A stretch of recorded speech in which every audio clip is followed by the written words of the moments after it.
Hello, this is Dorianne Locks, reading my poem, Where is My Friend? The shadow I cast when I stand in the sun has disappeared beneath the trees. Shadows of crows over the roof of the post office, or the field of clover they fly above, throats open, stitching the world together with a fine thread, doing the work of belonging. Nothing is too trivial to love enough to walk toward it, your footsteps leaving badges on the earth, even the nettles that chafe your ankles worthy of love, sparks of pain like your shadow that prove you're alive. Where is My Friend was written during a weekly Zoom workshop with a group of poet friends. We create a prompt among us and write from random words and a phrase, which in this case was, where is my friend? And one of the words was shadow. I've thought a lot about our shadow side, how it's not as explored or integrated into our consciousness, and yet it is part of us. It has power and deserves to be seen and accepted in order to be whole. This is only on reflection, though, as the poem came through without much thought or struggle. It merely emerged with a gentle push. Maybe it was my shadow speaking to me, saying, hey, I'm here, I'm your friend, write about me.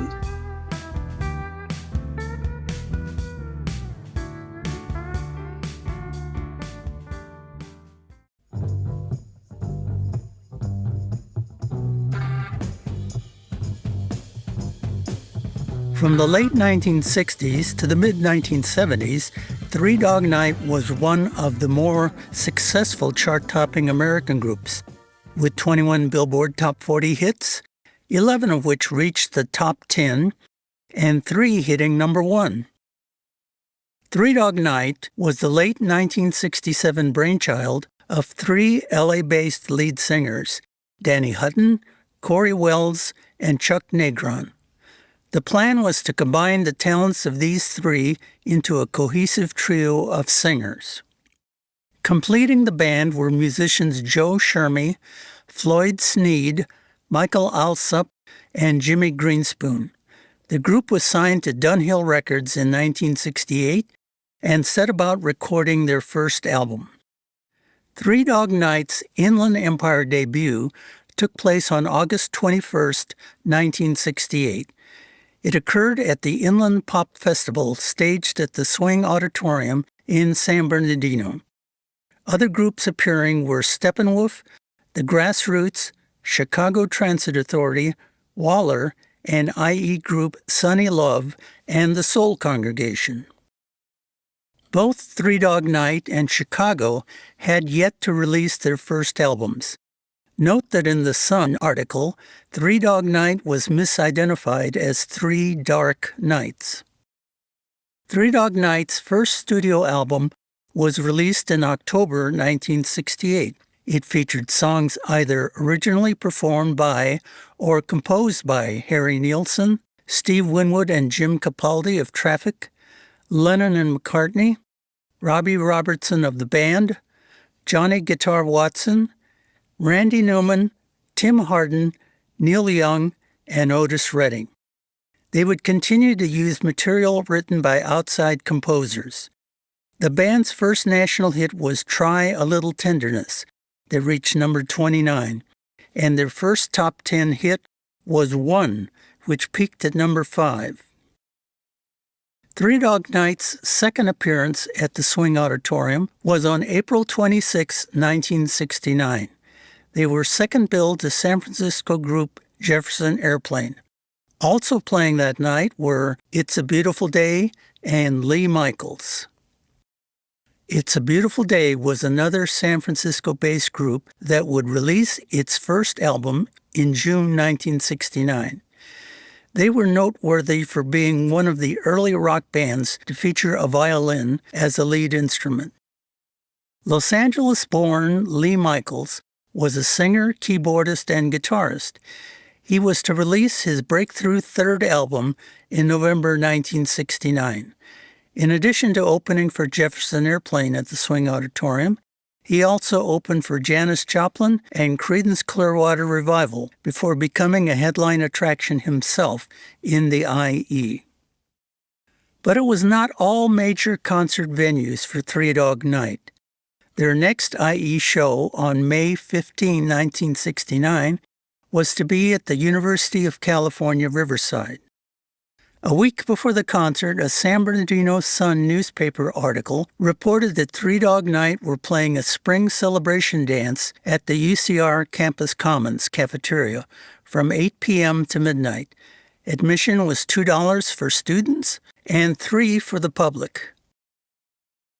4 days before the concert, the May 13, 1969 UCR Highlander student newspaper announced that the Three Dog Night dance would follow an afternoon pie-eating contest, a tug-of-war, and a mud fight.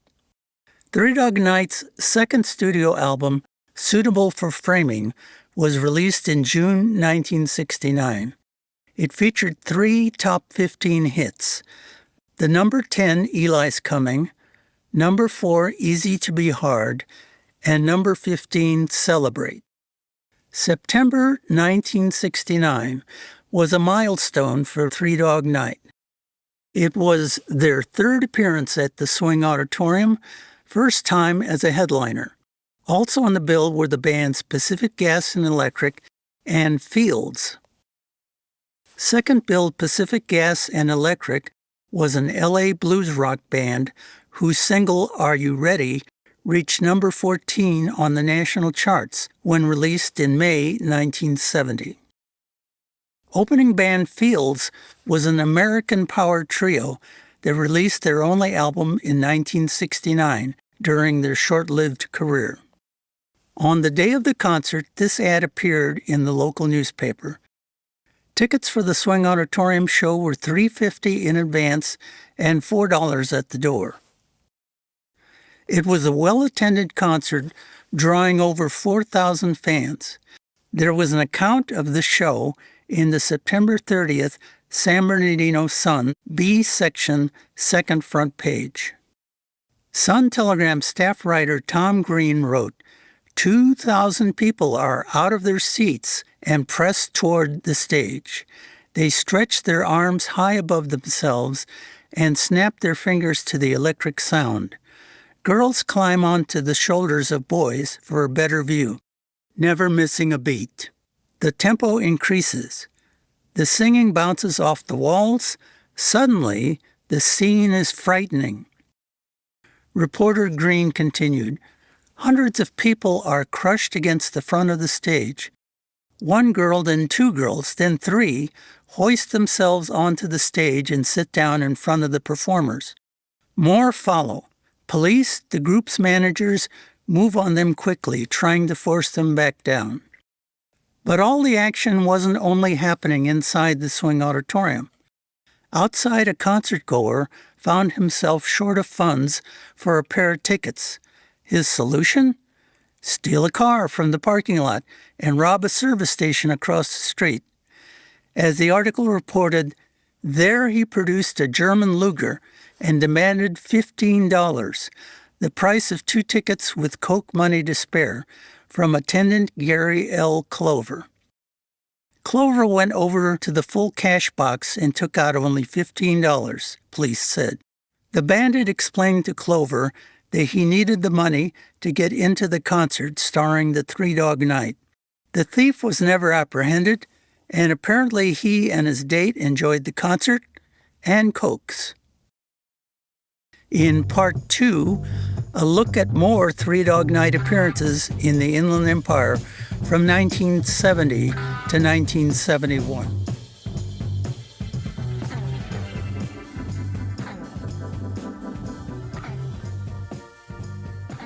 Hey, Mom. Yes, you. Why fuss and fret about dinner? Why not have it right here? Yes, this drive-in offers everyone in the family a real picnic treat for dinner.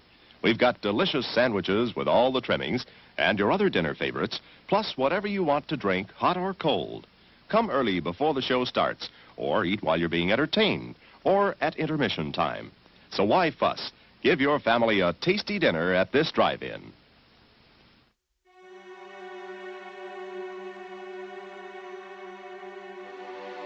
Welcome once again to Me, My Shelf, and I just want to celebrate one of the best music movies ever made, epic, Baz Luhrmann's epic Elvis Presley in concert.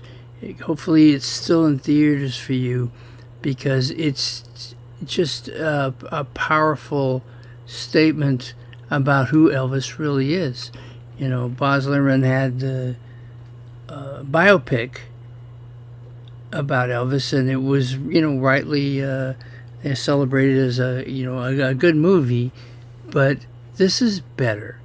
The younger me thought that everything that was great about Elvis happened in the Sun Sessions and the rockabilly person, and that further and further that he got away from that initial blast of energy, that he was losing something all the way through. And you would take the Las Vegas show as, the jumpsuit wearing guy, and, at these moves as something that was lesser and further away from the truth.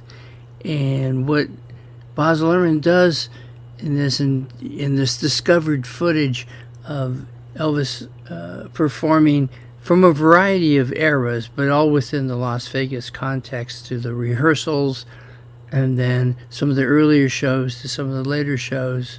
What this filmmaker does is help us reimagine and reevaluate who Elvis and it really was during this period, yearning to get back on the stage and wanting to perform for people and being willing to make music that was big, because people were paying for a show. They already had the albums. They were looking for something else. And he was dead set on delivering it. What this movie does more than anything else is kind of get into Elvis's mind, what was driving him in these shows, and his relationship with the band is wonderful. You see in the practices, or just even on stage, their interaction, much like James Brown. He, great control over the band, and he can get them to be quiet or louder with just some gestures. But what great music comes from that era, and how powerful it is, and how he takes these covers and makes every one of them better. He does a great version where he has Polk Salad Annie, and it merges into Get Back, and in the middle of Get Back you're saying, wow, Get Back never sounded so good. So there's only one Elvis, and I think that this helps celebrate and drive this home, that he was a powerful performer all through this when given a chance to be himself. And these shows, even though the tragedy that being sort of stuck in Las Vegas is a part of the story, his pure connection to music and the band and then to his fans shines through in this movie. So if you get a chance to go see it in a theater on a big screen, please go see Baz Luhrmann's epic Elvis Presley in concert.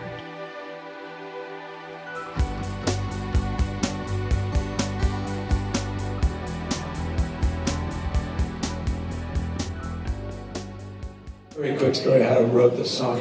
We were doing one of thousands of gigs, and we walked into a venue. I think we're down at Virginia Beach or somewhere, and just walked in and just carrying our gear in, about to set up and do sound check. And to the right of me, there were two ladies sitting at the bar who worked that night, bartendresses, And one of them just was the other. She says, "What's going on with you?" And she just said, "I don't know. Last night, I just made some poor life choices last night." And I kept walking. This is where a lot of songs come from, right, guys? I mean, I'm walking down it. So, yeah, I had to write it. I don't know what happened, but, it doesn't really matter, right? We've all made it. Okay, we're gonna start with you guys. 1, 2, 3, 4. Poor life choices. Last night I think I made some poor life choices. If I had another chance, would I make better plans to do the same thing anyway? Would I make poor life choices? I'm gonna live and die with poor life choices. I'll just take my empty cup, admit that I fucked up, and go along my way. I really hate the word closure and the false hope that it brings. It's just another magic word made by people who make words that don't really mean a thing. We're not so divided, are we? They feed us all the same lies. Yeah, we just hear through different filters, somehow manage to survive. To make more poor life choices. Last night I think we made some poor life choices. Let's just take our empty cups, admit that we fucked up, and go along our way. The other night I had a dream, woke up feeling pretty sad. In that dream I was alone, answering the phone, and it was my dad. He said, I know I died a long time ago, just called you up to let you know. You might be going down some bad roads, Johnny, with these poor life choices. Poor life choices. Last night I think he made some poor life choices. If he had another chance, would he make better plans and do the same thing anyway? Would we make poor life choices? We're gonna live and die with poor life choices. Let's just take our empty cups, admit that we fucked up, go along our way. I'm glad I'm not the only one. Know everybody in this room has some awful thing they've done, or they're gonna pretty soon. Bring us down. Could be a bonding thing all around. Look at that person next to you. Now just imagine what they do. What they do. What they do. They made poor life choices. Last night I think they made some poor life choices. If we had another chance, would we make better plans to do the same thing anyway? Would we make poor life choices? We're all gonna live and die with poor life choices. Let's just take our empty cups, admit that we fucked up, and go along our way.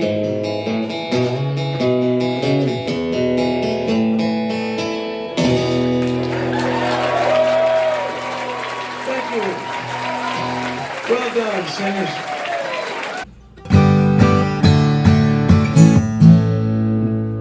Danger Ralph Torres reminds me that the band has this vast catalog and many songs that folks have never heard or we've never talked about on the show. So I'm going to put these little introductions to some of our stuff. This song's called Armory. When I was a kid, I used to ride around on my Stingray bike, my favorite thing in life, going around town, especially by the Catholic Church or by the National Guard Armory, where they would have, dances for, high school kids, I suppose. But I was young, and I would circle around the music, and I'd get closer and closer because I heard these bands playing inside, and I was just totally intrigued. And in my mind, I imagined what it was like inside that place. Armory is a song about that feeling.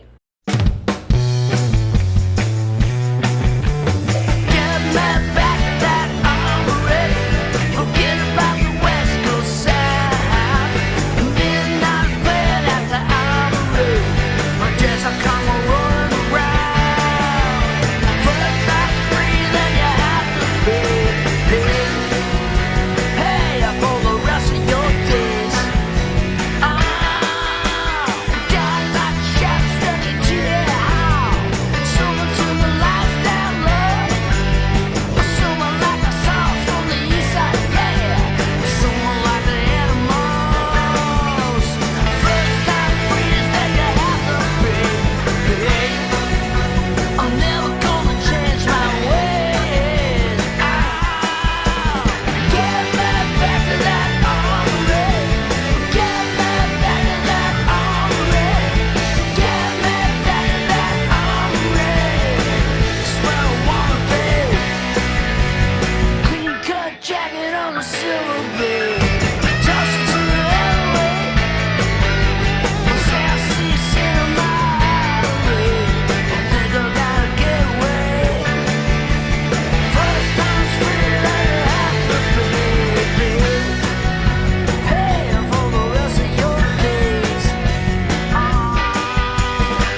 easy, baby, if you know how. Grooving so easy, baby, if you know how. You don't have